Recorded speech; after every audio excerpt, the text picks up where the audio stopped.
to Adrian Long Living. This series, we're talking to everyday people who are doing extraordinary things. And my next guest, she's doing exactly that. We're in the middle of an election. We're going to be picking who's going to be our next commander-in-chief. But the real change starts locally. So make sure you vote in every local election. So we're starting from ground zero here in New Orleans. So sit back and enjoy. So let's get this thing started.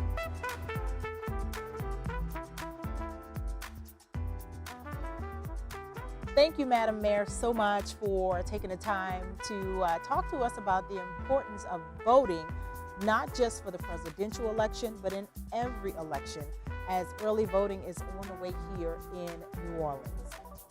What does voting look like here in New Orleans in the middle of a pandemic? So what voting looks like in the city of New Orleans, there have been many things that, we have been focused on, whether or not expecting protest, expecting people to be vocal and hecklers and the like. That has not played out in the city, but it's something that we had to think about in preparing to make sure that our people were safe. And of course, we're in a pandemic. So wearing that face covering, keeping your distance was a priority, having proper sanitizing, necessary, and also access to restrooms and the like, but doing everything that we could in the midst of this pandemic to make sure that our people felt safe, welcomed, and that their voices really do matter. We're voting on the President of the United States and the Vice President on that ticket, which is very important. Yeah. Absolutely. And yes, our life depends upon it. But what I will say, there's also local impacts to that, as well as congressional seats that are on the ballot. And this year for the city of New Orleans is even unprecedented with the number of local elections that are on the ballot. So our people need a plan. So I would say, make your voter plan. I call it be an MVP. Get your plan together. Exactly. And the law allows for our people to take, ballots into the poll. And so that's very important. So you can do your homework prior to. Also look at amendments that are on the ballot. There's some constitutional amendments that will have long-term implications as well. So do your homework. If you don't know, ask someone. And have that plan and know that you can take that ballot in there with you. My 83-year-old mother, who is barely walking these days, but she's adamant about getting up and going to vote.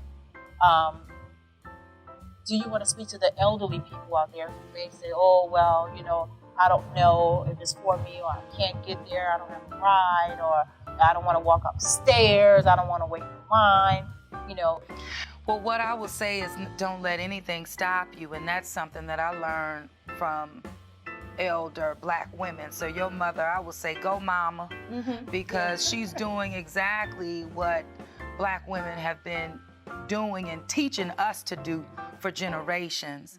So I will say to our seniors, if you need a ride, let us know and we will get you a ride. But it's more seniors who have a plan. Seniors know how to plan.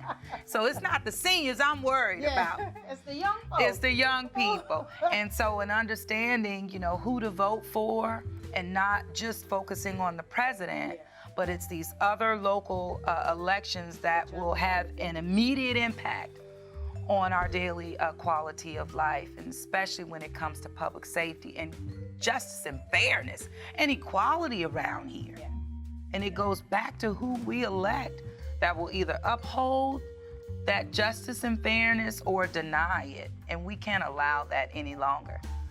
Time is over. Later for that. We gotta make a change. We have to make a change. And here in New Orleans, we can definitely do that. I know, we marched for Breonna Taylor and, for all those lives lost unnecessarily.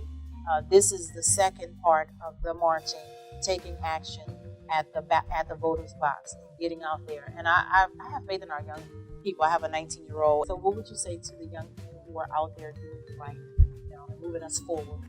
So what I will say to the young people that are out there doing it right, they're not the first young people who have done it right. It's their time to do it right. They're supposed to do that. Now, I was raised old school. When you graduate high school, you get that, we're not cheering. You're supposed to do that. Because that's been poured into our children who have been raised. And so what I will say is, yes, we have children who've been raised. Yes, we do. Yes, they have parents at home. They know better. And because of that, we see them out advocating, marching, voting, and encouraging their friends to do the same. They're setting that example, but that example was set for them as well. It's not new. It's what we do. And I think if we just remind ourselves that, one, it's not new. You're doing what you were called to do. And we want them to instill it in their children, because we have to keep it going, because it doesn't stop. And that's what my hope is for future generations, that we don't stop and that we don't create environments or make decisions where our children will be apologizing for our actions. And I think we're making our ancestors proud, and we can always do a better job. But if we see it through our children, that's making our ancestors proud, because we've paid it forward. When I look on national news and they're talking about how numbers are rising again and being prepared for the second wave and then the wave with the flu, I have to tell you personally, when they show that map of the United States and I see Louisiana and our numbers are either steady, we're not like flashing red. So those hard decisions that you have to make, they're working. And most of us, I know people who are fighting with trying to keep their business afloat, losing jobs, all of those hard things. Like you said, we have to be rooted in our faith.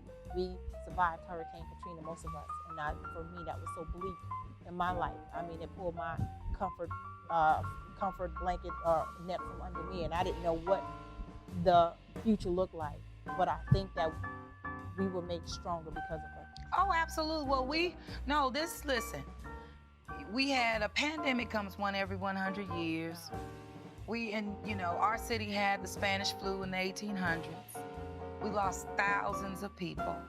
And out of that pandemic grew Charity Hospital, grew Tulane Medical School, this city has not wavered. And so with Hurricane Katrina, again, rebirth.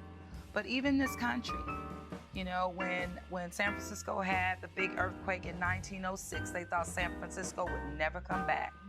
3 years later after that, they were rolling. I mean, so we have examples in our history that really tells us who we are as people, and we are resilient. And I just believe if we just stay true to ourselves, we can get it done. But I'm gonna tell you, the map of the state of Louisiana as it relates to COVID-19 and this pandemic has everything to do with the city of New Orleans. Everything to do, because we acted fast. We ended large gatherings when it was unpopular in the state, and we led the state in making those decisions. And as a result, we are the safest in the state, and we want to remain that way. And I appreciate you for looking at what other cities are doing across the country, to have a real appreciation for what we're doing and what we have done here to keep our people safe. Priority number one. Thank you so much for helping us encourage people here in New Orleans to get out there and vote, and not just for the president, vote for every election, because it matters. Absolutely, it does matter. And I have to give a shout out. The city of New Orleans showed up for that census as well at over 58%, which is huge. And that's going to speak tremendously as it relates to dealing with these disparity gaps in our community with additional federal aid. So, we're doing it. Our people are doing it, and I will say thank you for that. Thank you. And we're going to keep doing it, and we're going to keep helping to uplift the city of New Orleans. Thank you. Uplifting your office. Thank you so much. Thank you. We're going to need you now more than